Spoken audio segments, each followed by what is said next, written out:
My name doesn't matter. I joined the Australian Army in the late 70s, I got out in the early 80s, and I got a psychology degree after that.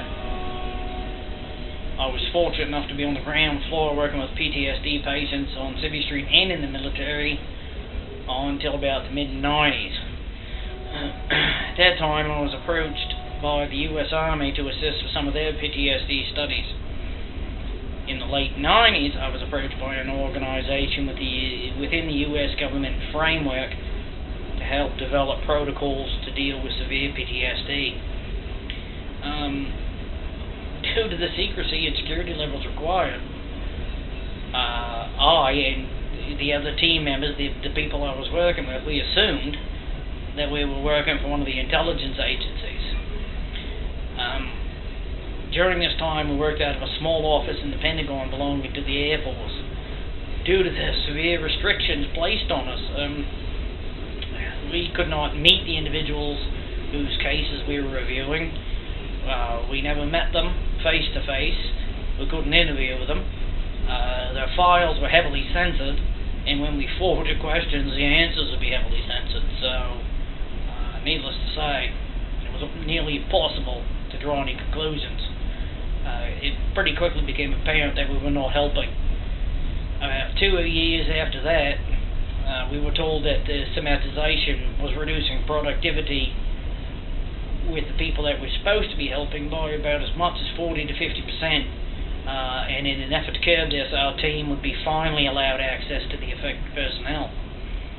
In January 2001, we finally signed a ream of security papers and forms, and we were finally told that we'd be taking a flight to go deal with these individuals.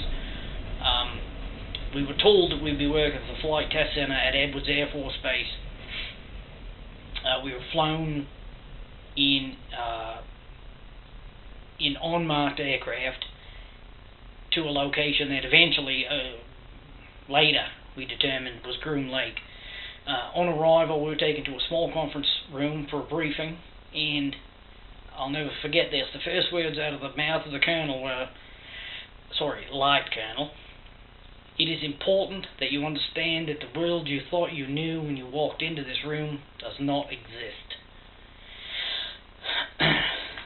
How true. I remember those words as clear as a bell. But oddly enough, everything after that is a fog. The aliens exist. Roswell happened. Another ship crashed somewhere in New England.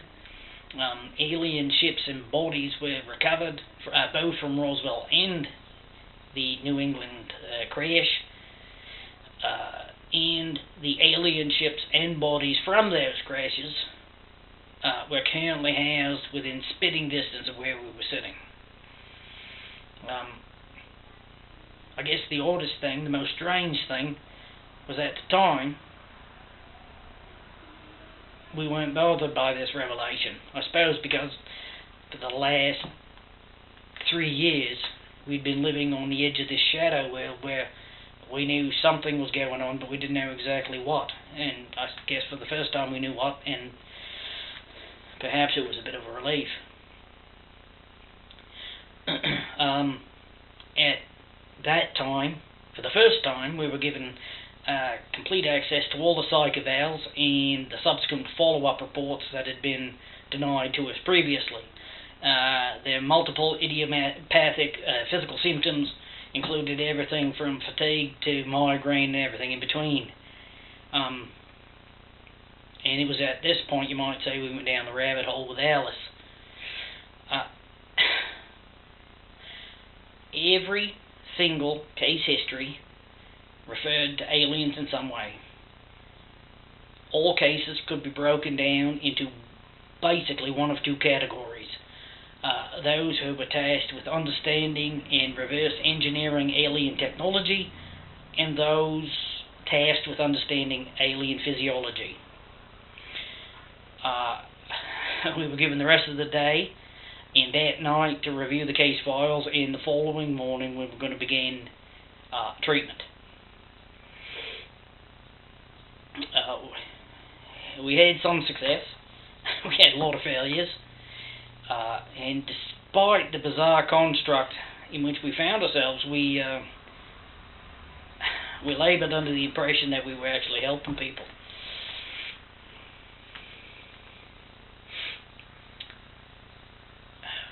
The nature of the work would lead one to become paranoid, I would think. Given that, I endeavoured to deny that paranoia because I thought I knew better. Within a couple of years, though, I came to suspect that I was being followed. Perhaps my house was being watched. Perhaps my phone was being tapped. I began to do some research on some of the things that I had heard while I was in Groom Lake. To my astonishment, I found that at least 19 persons who were, to the best of my knowledge, pensioned off due to our inability to help them in a timely fashion. Of those 19, some had died in car accidents, some in suicides, some drownings, and a couple of drug-related homicides. The long and short of it is this. I've never seen an alien. I've never seen an alien spacecraft. I have, however, had very close contact with 181 people who have seen one or the other, and a handful have seen both. I've also had a very close contact with a number of people who now make me fear for my life. I'd like to paraphrase what the Light Colonel said. It is important that you understand that the world you thought you knew when you clicked on this video does not exist. Within 3 hours of posting this, I'll be out of North American airspace. I'll be gone. I'm not going on tour, and I will not be writing a book. I don't stand to make any money from this. I just want the truth to be told. Swift and sure, mate. Swift and sure.